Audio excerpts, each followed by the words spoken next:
In today's video, we are going to look at client-server networks. To start off with, let's first know what we mean by a client and a server. So a client is the computer people log onto in order to use a network. A server is a powerful computer which provides services required by any of the clients. A client-server network is when the client computer sends a request and the server responds. Typically, this might be to access software like Word.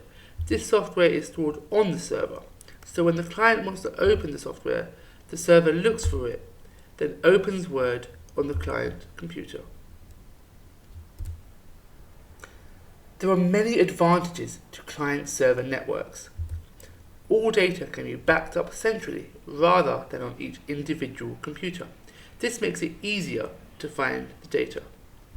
Antivirus software can be kept up to date and run by the server, and users can log in from any computer on the network and access all resources available to them via the server. But there are also some disadvantages. They're expensive to install.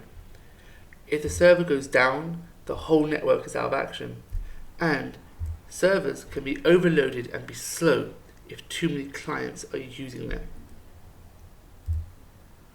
So an alternative to a client-server network is a peer-to-peer network. There is no central server here. Each computer holds its own applications and data and share them with each other. These are commonly used in homes and small offices. And that's everything you need to know about client-server networks and peer-to-peer networks.